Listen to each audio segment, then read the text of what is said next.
আমরা শোনেন, আগামীতে আর যাই হোক কোন নারীকে এই দেশের প্রধানমন্ত্রী বানাবো না। আগামীতে সিদ্ধান্ত নেন যেই দলেরই হোক পুরুষ নেতা চাই। আগামীতে এই দেশের পুরুষ প্রধানমন্ত্রী কারা কারা চান হাত তুলে দেখা। লিল্লাহে তাকবীর। নারীদের দেখার দিন শেষ, আগামীতে পুরুষের বাংলাদেশ। শোনেন, মেয়ে মানুষের রাগ বেশি, মেয়ে মানুষের জেদ বেশি। দেখেন না, স্বামীর সাথে ঝগড়া লাগে হাড়ি পাতিল ভেঙে ফেলে দেয়, স্বামী তুলে আছাড় মারে। মেয়ে মানুষের জেদ কত দেখেন না, দেশ তুলে পালিয়ে যায়। তাহলে কি বুঝলেন? আর যাই করেন, ভবিষ্যতে কোন নারীকে এই দেশের প্রধানমন্ত্রী বানানো হবে। কথা ক্লিয়ার না ভেজা? যেই দলেরই হোক বাবা, একটা পুরুষ দরকার। বারে পুরুষ কেমনে বুঝাবো? রাগ করেন নাকি? মন খারাপ করবেন না আমার ভাইয়েরা, চলেন না সামনের দিকে যাই। গভীর মনোযোগ দিয়ে শুনবা যুবক যারা আছো, নিরাশ হয়ে না। তোমাদের টেনশন আমার মাথায় কিন্তু সব সময় থাকে। তোমাদের জন্য স্পেশাল আলোচনা বরাদ্দ আছে, একটু অপেক্ষা করে সামনে যাই।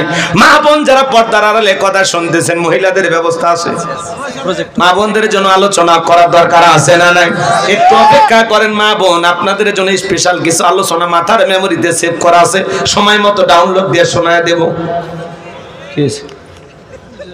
আপনারা মুফতি সাহেব থাকতে এলে আমাকে দিচ্ছেন কেন? পরে আপনারাই বলি নেন, রাগ করেন নাকি আপনারা? তাকবীর দেন, লিল্লাহি তাকবীর। নবী আমার দিকে বলা, বেলাল ইসলামের অবস্থা এখন ভালো না, কালেমা পড়েছে আপাতত প্রকাশ করা যাবে না। হযরতে বেলাল ডেকে বলে, নবী আমার জীবনের কোনো দাম নাই, আমার মনিব ওমায়েকে উর্দুম বা ছাগল পেশাব পায়খানা করে দেয়, এই ঘরে থাকতে আমার বড় কষ্ট হয়। একদিন বলেছিলাম, মনিব আমার জন্য একটু ভালো ঘরের ব্যবস্থা করে দেন। ওমায়ে ডেকে বলে, বেলাল উর্দুম বা ছাগলের দাম আমার কাছে আছে, কিন্তু তোর মতো কালো হাফসি বেলালের দাম আমার কাছে নাই। নবী গো, আপনি শুধু দোয়া করে দেন মৃত্যু। মনে রাখবেন, লন্ডন আমেরিকার আইন দিয়ে ভারতের পানি পড়া দিয়া ৫৬,০০০ বর্গ মাইলের ৫৬ ইঞ্চি মাটিতেও শান্তি প্রতিষ্ঠিত করতে পারবেন না।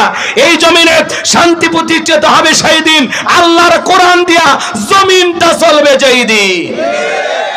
কোন আইনে বান্দাকে সাইজ করা যাবে, কোন আইনে বান্দাকে কন্ট্রোল করা যাবে, আল্লাহর চাইতে বেশি বুঝি আমরা। কথা বোঝেন না নাকি? রাগ করেন আপনারা? তাহলে চুরি বন্ধ করতে হলে লাগবে কার আইন বাজান? আল্লাহর আইন, এই বিধানে শান্তি। আজকে পথে ঘাটে ধর্ষণ, এই যে হাতির ঝিলে ৬ জন মিলে এক নারীকে, কিশোরীকে ধর্ষণ করে আবার হাতির ঝিলে বিলে ফেলে দিয়ে চলে গেছে। নাউজুবিল্লাহ কালকে ৯টার পরে বললেন, সমস্যা নেই, এত কষ্ট করে নাউজুবিল্লাহ বলবেন কেন? ওই মেয়ে তো আর আপনাদের কেউ না। ওটা যদি আপনার মেয়ে হইতো, আপনার বোন হইতো, তাহলে এতক্ষণ জোরেই নাউজুবিল্লাহ কইতেন। আজকে সমাজে যে গণধর্ষণ মাঝে মাঝে হয়, আমরা কি বন্ধ করতে পারি? এমন কোন দিন নাই বাংলাদেশে ২-১টা খুন হয় না, এমন কোন দিন নাই ২-১জন নারী ধর্ষণের শিকার হয় না। এই সমাজ যদি সুন্দর করতে চান বাজান, আল্লাহর আইন। এজন্য মনে রাখবেন, জুলুম কখনো চিরস্থায়ী হতে পারে। যারা জুলুম করেছিল আজকে তারা আছে, হয় কেউ জেলখানায়, না হলে কেউ দেশের বাইরে গর্তে লুকাইছে, গর্তে খুঁজে পাওয়া যাচ্ছে না। এটা কার খেলা? কার খেলা? এজন্য বেশি বাড়তে নাই, যত বেশি বাড়বেন তত বেশি পতন ঘটবে। থাক বাবা, এগুলো মাঝে মাঝে দিবা, ঠিক আছে? আমি কথা বলবো পবিত্র কোরআনুল কারীমের ১০৮ নম্বর সূরা, সূরাটির নাম কাউসার। জোরে বলেন কি নাম? আর একটু জোরে বলেন কি নাম? আরো জোরে, জোরে হলো না। একটু মিছিল করার অভ্যাস করেন, সামনে মিছিল করা লাগবে। ১৬ বছর মিছিল করতে পারেন নাই, এইবার করা লাগবে। এই যে গেটে যে আলোটা জ্বলে না, ওই যে টিপ টিপ নেভে জ্বলে, ওইটা একটু বন্ধ করে দাও। শুধু ওই আলোটা, ওই যে চোখে ডিস্টার্ব হইতেছে, খারাপ লাগতেছে আমার, ওইটা বন্ধ করে দাও। এদিকে খেয়াল করেন, সূরার নাম কাউসার। মোট আয়াত আছে ৩টি, রুকু আছে ১টি। বিশ্বনবীর মক্কার জিন্দেগিতে আল্লাহ তাআলা এই সূরাটি নাজিল করেছেন। চিৎকার মেরে বলুন আল্লাহু আকবার। আপাতত বেশি না, 12টা পর্যন্ত আজকের মাহফিলে ধৈর্য নিয়ে কারা কারা বসে থাকবেন 2 হাত তুলে একবার শুধু বলেন ইনশাআল্লাহ। আর একটু জোরে বলেন ইনশাআল্লাহ। আল্লাহ আমাদের ধৈর্য সহকারে মাহফিলে বসে থাকার তৌফিক দান করুন, জোরে বলুন আমিন। এই যে ওয়াদা দিলেন, ওয়াদা ভঙ্গ করা কিসের লক্ষণ? মুনাফিকের লক্ষণ। আমার বিশ্বাস টাঙ্গাইলের মাটিতে মুনাফিকের জায়গা নাই। আপনারা খাঁটি নির্ভেজাল মুমিন। আল্লাহু আকবার, এটা আমার বিশ্বাস। এখন যদি 2-4 জন উঠে যায় তাহলে তো বুঝে নেওয়া লাগবে। তো চলেন, আশা করি আপনারা অল্পতেই বুঝেছেন। জবান ছেড়ে সবাই একটু মহাব্বতে আমার সঙ্গে তেলাওয়াত করুন। আউযু বিল্লাহি মিনাশ শাইতানির রাজীম। বিসমিল্লাহির রাহমানির রহিম। বিতাড়িত মোটদার শয়তানের কাছ থেকে আল্লাহ পাকের কাছে আশ্রয় প্রার্থনা চাচ্ছি। পরম করুণা অসীম দয়ালু আল্লাহ তাআলার নামে শুরু করছি। জবান ছেড়ে সকলের মুখস্থ আছে না? আমার সঙ্গে তেলাওয়াত করুন। ইন্না আ'তাইনাকাল কাউসার ফাসাল্লি লিরাব্বিকা ওয়ানহার ইন্না শানিয়াকা হুয়াল আবতার। আল্লাহু আকবার। যে কোনো আয়াত বা সূরার তাফসীর করতে হলে কোন প্রেক্ষাপটে কোন সময় আল্লাহ তাআলা সেই আয়াতটি বা সূরাটি নাজিল করেছেন, সেই নাজিলের প্রেক্ষাপট জানার দরকার আছে না নাই? আরবিতে বলা হয় শানে নজুল। যদি শানে নজুল আলোচনা করা হয় তাহলে তাফসীর বুঝতে সহজ হয়। তাহলে বিশ্ব নবীজির উপরে আল্লাহ তাআলা কোন প্রেক্ষাপটে কোন সময় সূরা কাউসার নাজিল করেছেন, আমি কি একটু নাজিলের সময়কালটা তুলে ধরবো? প্রেক্ষাপটটা কেমন ছিল আমি কি একটু বলবো? কষ্ট হবে না তো ইনশাআল্লাহ? সম্মানিত ভাইয়েরা আমার, বিশ্বনবীর প্রিয় সাহাবী হযরতে আনাস রাদিয়াল্লাহু তাআলা বলেন, নবীজি আমার চোখের সামনে বসা, কাবার হাতিমে হেলান দিয়া বসা। আমি তাকায় দেখি নবীজির মনটা ভীষণ খারাপ, মুখটা মলিন, চোখের কোনা দিয়া অশ্রু ঝরতেছে। হযরতে আনাস ডেকে বলেন, কিছুটা সময় অতিবাহিত হয়ে যাওয়ার পরে আমি তাকায় দেখি আমার নবীজি মুস্কি মুস্কি হাসতেছেন। বলুন সুবহানাল্লাহ। হযরতে আনাস ডেকে বলেন, নবী এই মাত্র দেখলাম আপনার মনটা খারাপ, মুখটা বলেন, চোখের কোনা দিয়ে অশ্রু ঝরতেছে, আবার কেনই বা মুস্কি মুস্কি হাসেন? আমার নবী কেন কাঁদেন, কেন হাসেন, এর পেছনে রহস্য আছে না নাই? নবীজির কান্না করার কারণ হলো নবীজির কলিজার টুকরা ছেলে সন্তানগুলো জন্ম নেয় আর একে একে ছেলে সন্তানগুলো মারা যায়। আবুল কাসেম মারা যায়, আবু তাহের মারা যায়, ইব্রাহিম মারা যায়। বাবা হিসাবে নবীর মনেও কষ্ট লাগে কিনা? ছেলেগুলো জন্ম নেয় আর একে একে মারা যায়। নবীজির মনে অনেক কষ্ট, অনেক ব্যথা। অন্যদিকে নবীজির কাছের চাচার নাম হলো আবুল হাব, ডেকে বলে, ভাতিজা তোমার বংশী বাতি জ্বালানোর কেউ থাকলো না, তুমি একটা লেজ কাটা, তুমি একটা নির্বংশ, তুমি একটা হাত করে। যদিও রাসূলের 4টা কন্যা সন্তান জীবিত ছিল, এরপরেও নবীজির কাছের চাচা আবুল হাব সমালোচনা করে। বলেন তো বাজান, তাতে নবীজির মনের কষ্ট কমে না বাড়ে? আপনারাই বলুন, আল্লাহ না করুক আপনার আমার সন্তান যদি মারা যায়, কাছের আত্মীয় স্বজনদের উচিত বিপদের দিনে সান্ত্বনা দেওয়া। বাবা তুমি সবর করো, ধৈর্য ধারণ করো, জীবন মৃত্যুর মালিক আল্লাহ। আল্লাহ সন্তান দিয়েছে, আল্লাহ নিয়েছে। আল্লাহ যদি চায় বছর না ঘুরতে আবারও তোমাদের ঘর আলোকিত করে সন্তান দিতে পারেন, তিনি কে? তাহলে কাছের মানুষদের উচিত বিপদের দিনে সান্ত্বনা দেওয়া, সবরের কথা বলা, ধৈর্যের ওয়াজ করা।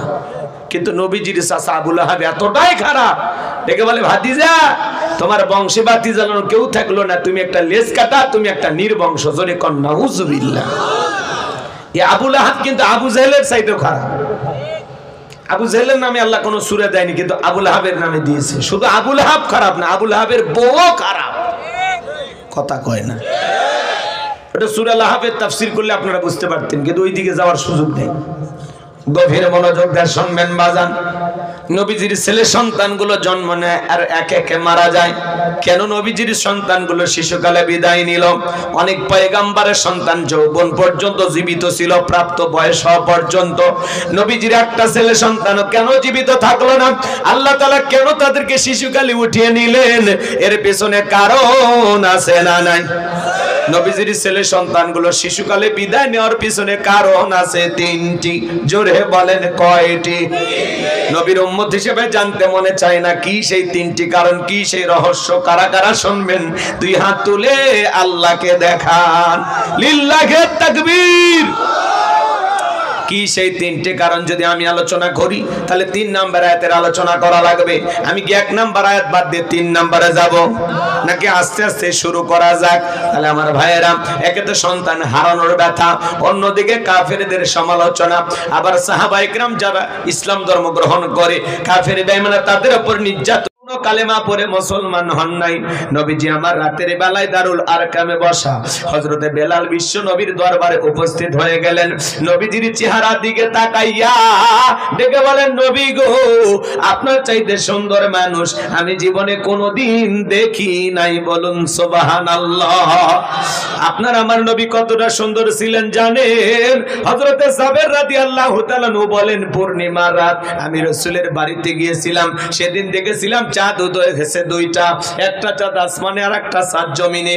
হযরতে জাবের বলেন, আমি একবার আকাশের পূর্ণিমার চাঁদের দিকে তাকাই, আর একবার বিশ্ব নবীর চেহারার দিকে তাকাই। হযরতে জাবের রাদিয়াল্লাহু তাআলা বলেন, ওই আকাশের পূর্ণিমার চাঁদের চাইতেও বিশ্ব নবীকে আমার কাছে বেশি সুন্দর মনে হয়। একটু চিৎকার মেরে বলেন সুবহানাল্লাহ। আমার ভাইয়েরা, আপনার আমার নবী কতটা সুন্দর ছিলেন জানেন?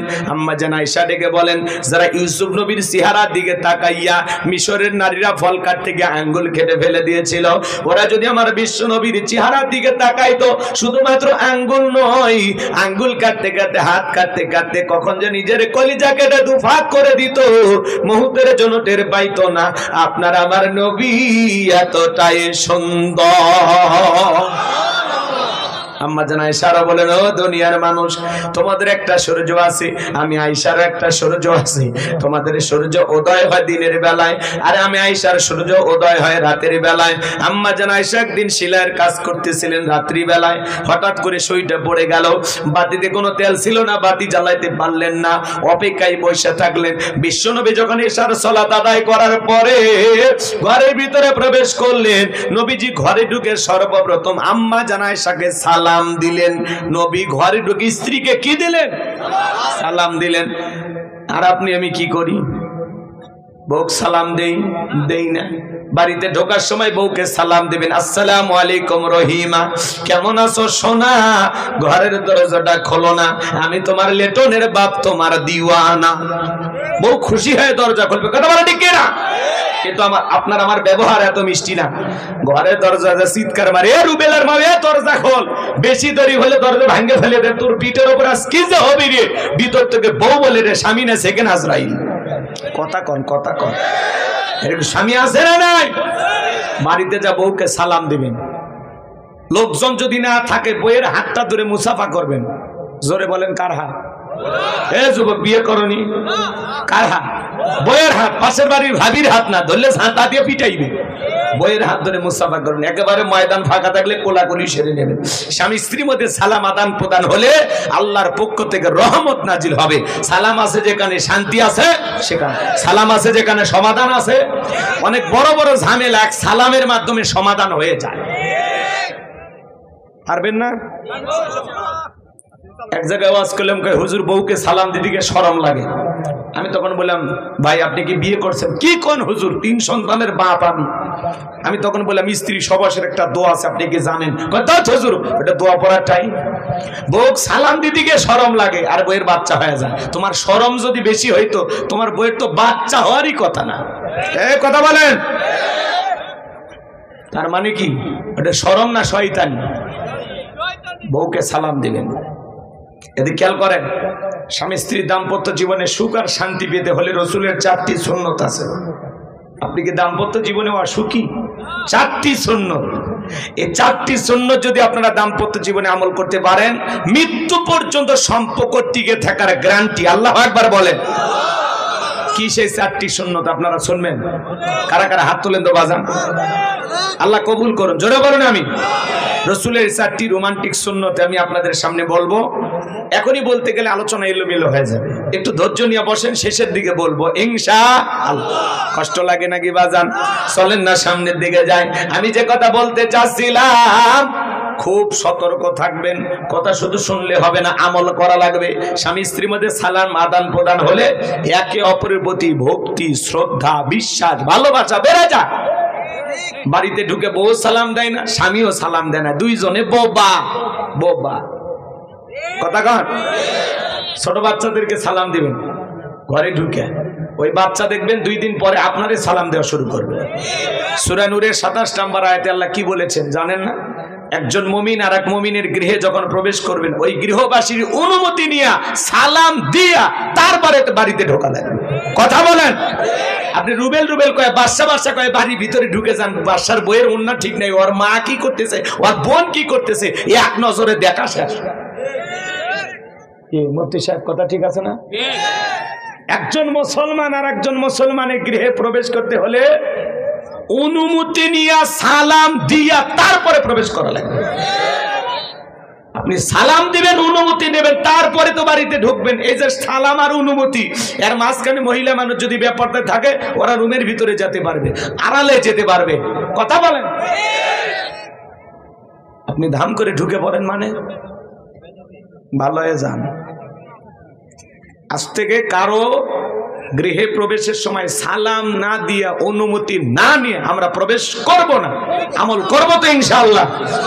ব্যাস, আল্লাহ কবুল করুক। আমার ভাইরা চলেন সামনের দিকে যাই। বাজান গো আমার, যে কথা বলতে চাচ্ছিলাম গভীর মনোযোগ দিয়ে কথাগুলো শুনে যান। আম্মা জান আয়েশা রেখে বলেন, নবীজি যখন ঘরের ভিতরে প্রবেশ করলেন, নবীজির চেহারার আলোতে সুইটা কই পড়ে আছে আমি পরিষ্কার দেখতে পেয়েছি। বলুন সুবহানাল্লাহ। নবীর সম্মান মর্যাদা কত জানেন? এক জায়গায় ওয়াজ করলাম, ভাই বলেন তো আমাদের নবীর নাম কি? বলে হুজুর আব্দুল কাদের জিলানী।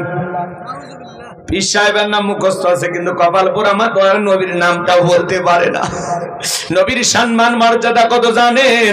যে নবী হ্যাঁ বললে তামাম পৃথিবীবাসীর জন্য আল্লাহ পাক হালালে পরিণত করে দেয়, যে নবী না বললে তামাম পৃথিবীবাসীর জন্য আল্লাহ পাক হারামে পরিণত করে দেয়। জমিনে যখন পথ চলতেন, আসমানের এক খণ্ড মেঘ এসে বিশ্ব নবীকে ছায়া প্রদান করতেন। বলুন সুবহানাল্লাহ।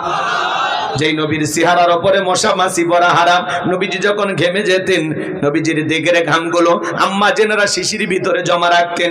বিশেষ দিনের নবীজির দেগের ঘামগুলো সুগন্ধি হিসেবে ব্যবহার করা হতো। বলুন সুবহানাল্লাহ।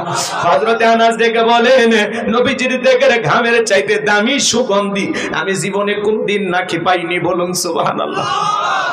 নবীজি থুতু নিক্ষেপ করলে সেখান থেকে সুগন্ধি বের হইতো। নবীজি পথ চলে গেলে ওই রাস্তা দিয়ে কাফেররাও বলতে পারতো যে এই রাস্তা দিয়ে নবী মুহাম্মদ চলে গেছে, সুগন্ধি ছড়াইতো। সুবহানাল্লাহ বল। আমার ভাইয়েরা, নবীজি যখন ওযু করতেন, নবীজির ওযুর পানি দিয়ে সুগন্ধি বের হয়ে যাইতো। সুবহানাল্লাহ বলেন, সুবহানাল্লাহ বলেন।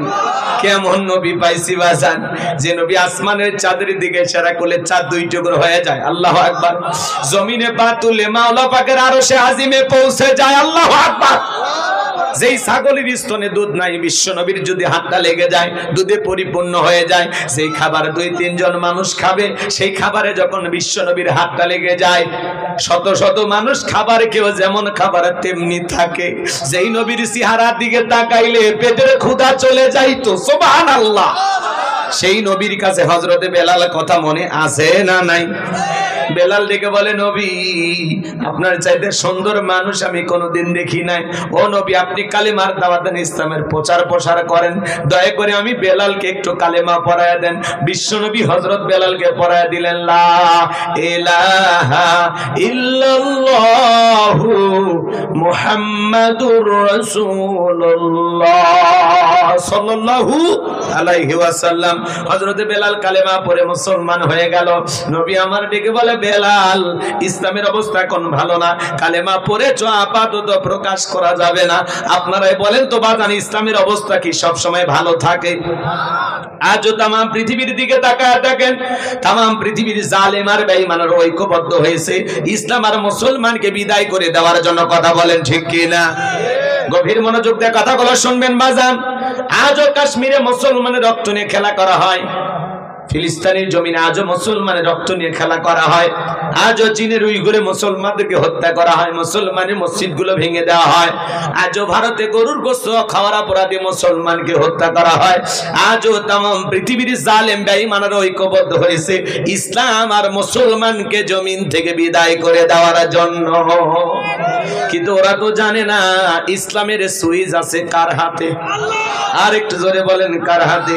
আমার আল্লাহ রাব্বুল আলামিন বলেন ইউরিদুনা লিতুফিউ নূরাল্লাহি বিআফওয়াহিহিম ওয়াল্লাহু মুতিম্মু নূরিহি ওয়ালাউ কারিহাল কাফিরুন।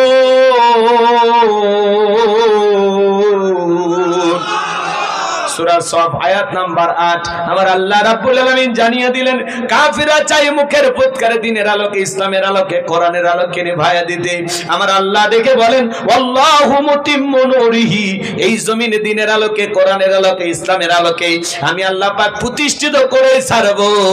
যদিও কাফের বেঈমানদের অন্তরে যত ধরনের জ্বালা যন্ত্রণা হোক না কেন, এই জমিনে ইসলাম আছে, থাকবে। কথা বলেন, ইসলাম আমাদের সাথে আছে কে? এই জন্য মুসলমানের রক্ত নিয়ে যারা খেলা করে এদের জীবনের পরিণতি ভালো হয় না।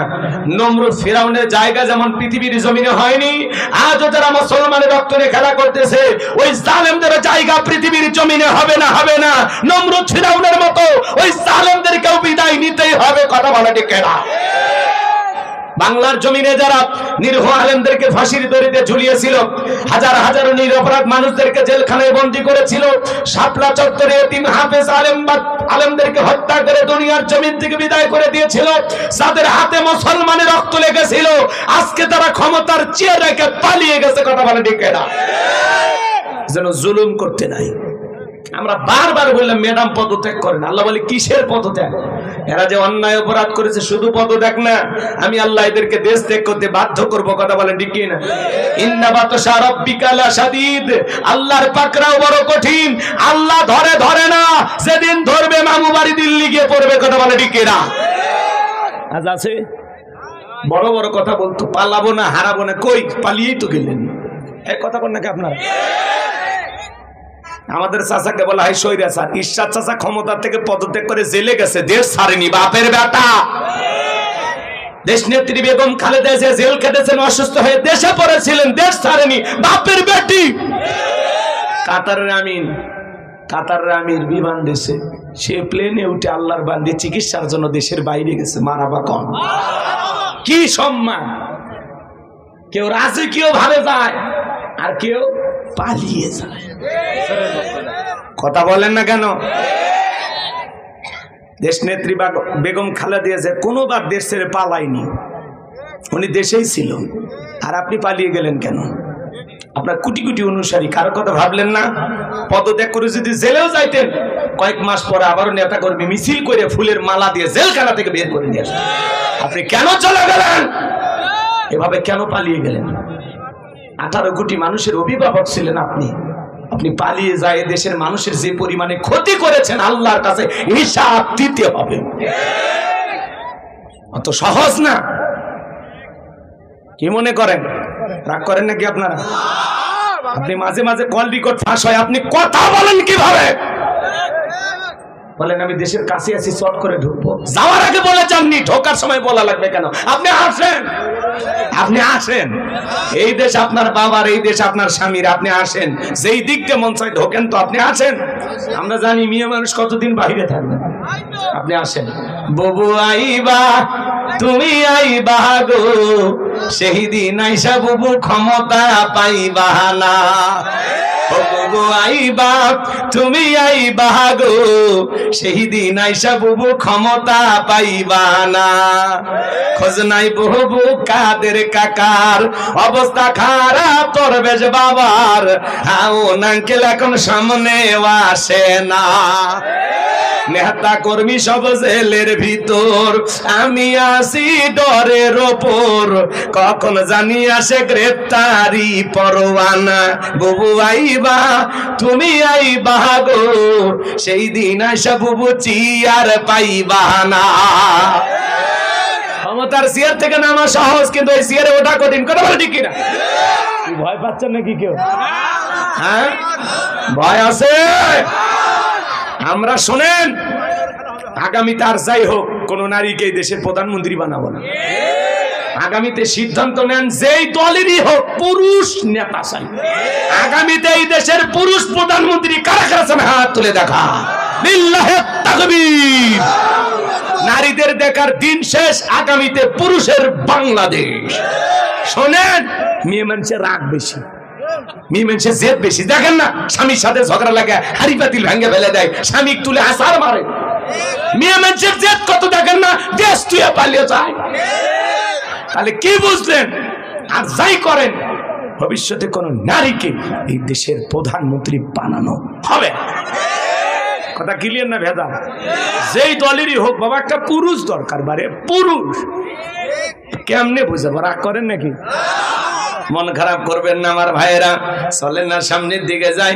গভীর মনোযোগ দিয়ে শুনবা যুবক যারা আছো, নিরাশ হয়ে না। তোমাদের টেনশন আমার মাথায় কিন্তু সব সময় থাকে। তোমাদের জন্য স্পেশাল আলোচনা বরাদ্দ আছে, একটু অপেক্ষা করে সামনে যাই। মা বোন যারা পর্দার আড়ালে কথা শুনতেছেন, মহিলাদের ব্যবস্থা আছে, মা বোনদের জন্য আলোচনা করার দরকার আছে না নাই? একটু অপেক্ষা করেন মা বোন, আপনাদের জন্য স্পেশাল কিছু আলোচনা মাথার মেমোরিতে সেভ করা আছে, সময় মতো ডাউনলোড দিয়ে শোনায় দেব। আপনারা মুফতি সাহেব থাকতে এলে আমার দিচ্ছেন পরে আপনারাই বলি নেন, রাগ করেন নাকি আপনারা? তাকবীর দেন, লিল্লাহি তাকবীর।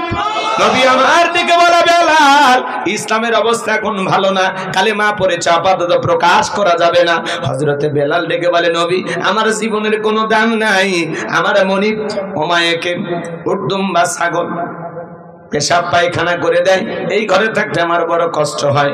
একদিন বলেছিলাম, মনিব আমার জন্য একটু ভালো ঘরের ব্যবস্থা করে দেন। ওমায়ে ডেকে বলে, বেলাল উট্টুম বা ছাগলের দাম আমার কাছে আছে, কিন্তু তোর মতো কালো হাফসি বেলালের দাম আমার কাছে নাই।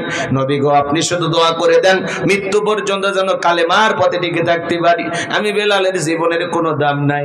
এই কথা বলে হযরতে বেলাল চলে গেলেন। পরের দিন সকালবেলা সূর্য উদয় হয়ে গেছে, হযরতে বেলাল দরজা খোলে না। অন্যান্য চাকর যারা আছে নালিশ নিয়ে চলে গেছে ওমায়ের কাছে, যা বলে, নেতা এখনো পর্যন্ত বেলাল দরজা খোলে নাই, বেলা অনেকটা হয়ে গেছে, তাই নাকি? বলে, হ্যাঁ চলো যায়। দরজায় ডাক দেয়, বেলাল দরজা খোল। হযরতে বেলাল দরজা খোলে না, জোরে করে ধাক্কা মারছে। যখন দরজা খুইলা গেছে, তখন এইবার মায়া তাকায় দেখে যেই রাত্রিতে হযরতে বেলাল কালেমা পড়ে মুসলমান হয়েছে, ওই রাত্রিতে একটা উট্টুম বা ছাগলের কাছে কোনো পেশাব পায়খানা নাই। জোরে বলেন মারহাবা। আমার ভাইয়েরা, দিল দিয়ে কথাগুলো বোঝার চেষ্টা করবেন। এইবার ওমায় ডেকে বলে, চাকরের দল তোমরা নিজেদের কাছে যাও। দেখো না তাকায়া, তোমরা যখন ঘুমাচ্ছিলে বেলাল তখন ময়লা আবর্জনা পরিষ্কার করেছে, ওদেরকে তাড়িয়ে দেওয়ার পরে এক পা দুপা করে বেলালের কাছে চলে গেলেন।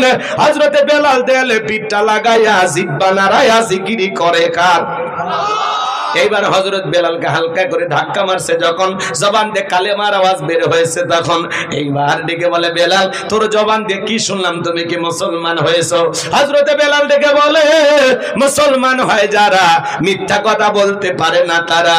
ওয়াকুলু কওলান সাদীদা। আল্লাহু আকবার। মুসলমানেরা হবে সত্যবাদী, মুসলমানেরা কখনো মিথ্যা কথা বলতে পারে না। আর আমাদের সমাজে তাকায় দেখেন, এত মিথ্যা কথা বলে বাজান, ভরা পেটে মিথ্যা, খালি পেটে মিথ্যা। মিথ্যা বলতে বলতে চেহারাটা বেঁকা হয়ে গেছে, এক পা কবরে ঢুকে গেছে। এত মিথ্যা কথা বলতে পারে, শয়তান পর্যন্ত বলে আমি এত খারাপ না। কথা বলেন। বলে, হেলিকপ্টার দিয়ে পানি দিয়েছিলাম, পানি যদি দিলেন তাহলে ছাদের শিশুটা মারা গেল কিভাবে? কথা বলেন। জাতির মানুষ বুঝে গেছে, পাখির মতো গুলি করে ওরা মানুষকে হত্যা করেছিল শুধু চেয়ারে টিকে থাকার জন্য। আর বলে, আমরা জনগণের জন্য এত কিছু করলাম। জনগণের রক্ত যাদেরকে ক্ষমতার চেয়ার থেকে নামাইতে পারে না, এরা সমাজের নেতা হওয়ার যোগ্যতা রাখে না। মেট্রো রেল থেকে কান্না করে, বিটিভি ভবন থেকে কান্না করে, কিন্তু শহীদের রক্ত, ছাত্রদের রক্ত দেখে চোখে পানি আসে না। এক কথা কন, মানুষের রক্ত তোমাদেরকে কান্না করতে বাধ্য করতে পারে না। তোমরা উন্নয়ন দেখে কান্না করো, আর বলে আমি কি মেট্রো রেলে চড়বো? চিন্তা করেন, কত হাজার মানুষকে যে এই 16 বছরের আমল নামা যদি হিসাব করেন, কত হাজার মানুষকে যে এরা দুনিয়ার জমিন থেকে বিদায় করে দিয়েছে, আল্লাহ ছাড়া কেউ জানে না, আল্লাহ ছাড়া কেউ জানে না। কথা বলেন, কত মানুষ এখনো গুম, তার পরিবারের সদস্য, তার যে এক টুকরো লাশ, লাশের যে এক টুকরো গোস্ত, এটা নিয়ে যে সান্ত্বনা, এটা আমার স্বামী বা আমার সন্তানের গোস্ত, সেটাও খুঁজে পাইনি। কথা বলেন, তাহলে তাদের জীবনের পরিণতি। শোনা যাচ্ছে ম্যাডামের নাকি ক্যান্সার হয়েছে, আল্লাহ ভালো জানে। ক্যান্সার হয়েছে সাবেক প্রধানমন্ত্রী শেখ হাসিনার, আলহামদুলিল্লাহ কইতেছেন না? তার মানে কি বোঝা যায় মানুষের ক্ষোভটা কোন জায়গায়? একটা সাবেক প্রধানমন্ত্রী ক্যান্সার হয়েছে, মানুষ কয় আলহামদুলিল্লাহ। কেউ কেউ ফোন দিয়ে কয় হুজুর সত্যি হয়েছে নাকি? চিন্তা করেন, তার মানে ক্যান্সার হইলে জনগণ খুশি। তাহলে কি নেতৃত্ব দিলেন? আপনার ক্যান্সারের কথা শুনে মানুষ আনন্দিত হচ্ছে, আলহামদুলিল্লাহ বলতেছে। কি নেতৃত্ব দিলেন? কই আপনার জন্য তো কেউ দোয়া করতেছে না। ওনার ক্যান্সার হয়েছে, দোয়া তো করা দরকার, আল্লাহ যেন ওনাকে ক্যান্সার থেকে মুক্তি দান করে। দোয়া করবেন না তো? কই দোয়া তো করতেছেন না আপনারা। হ্যাঁ, দোয়া করবেন না? তার মানে কি কি দোয়া করবেন না? তো সবাই বলতেছেন দোয়া করবেন না, কি বদ দোয়া করবেন? কিচ্ছু করার দরকার নেই, ওনার ফলাফল আল্লাহ দেবে। ওনার যেরকম কর্ম সে অনুযায়ী আল্লাহ যেন তাকে ফল দেয়। কথা বলে ঠিক কিনা? নিজের কৃত কর্মের ফল নিজেকে তো ভোগ করা লাগবে। কুল্লু নাফসিম বিমা কাসাবাত রহিনা, প্রত্যেকটা ব্যক্তি তার নিজ কৃত কর্মের কাছে আবদ্ধ। ওনার জীবনের কৃত কর্মের হিসাব ওনাকেই দিতেই হবে, দিতেই হবে। কথা বলে ঠিক কিনা? আজকে ক্যান্সার হয়েছে ওনার, কই সারা দেশের দোয়া হবে ম্যাডামের জন্য। মসজিদে মসজিদে ক্ষমতা থাকলে তো দোয়া হইতো, বাধ্য হয়ে। হ্যাঁ, শ্মশান ঘাটে দোয়া করবেন না? ওরে বাবা, যাই হোক বাজান গো আমার, সাবেক প্রধানমন্ত্রী শেখ হাসিনার ক্যান্সারের কথা শুনে আপনারা আনন্দিত হয়ে যাচ্ছেন, অনেকে আলহামদুলিল্লাহ লেখে পোস্ট করতেছেন বাজান। তার মানে নেতা যদি ভালো হয় জনগণ দোয়া করবে, আর নেতা যদি মনের মতো না হয় জনগণের দোয়া পাবে না। এই জন্য বাজান কথায় আছে, এমন জীবন করিও গঠন, মরিলে হাসিবে তুমি কাঁদিবে ভবন। এমন নেতৃত্ব দেওয়া দরকার যাতে মরণের পরেও হাজার হাজার মানুষ নেতাকে স্মরণ করে। আমার কথা মনোযোগ দিয়ে শোনেন বাজান, চলেন সামনের দিকে যাই, গেলে মজা পাবেন। হযরতে বেলাল ডেকে বলে, মুসলমান হয় যারা মিথ্যা কথা বলতে পারে না তারা। উমাইয়া ডেকে বলে, বেলাল উর্দুম্বা ছাগলের মালিক বানায় দেব, থাকার জন্য ভালো ঘরের ব্যবস্থা করে দেব। হযরতে বেলাল ডেকে বলে, উমাইয়া দুনিয়ার কোনো পার্থিব সম্পদের বিনিময়ে বেলাল তার ঈমান বিক্রি করবে না। এই কথা বলার পরে উমাইয়া ডেকে বলে, বেলাল রে, আমার কথা না শুনলে বড় নেতা আবু জেলকে খবর দেব। হযরতে বেলাল ডেকে বলে, কোন বড় নেতা ছাত্র নেতা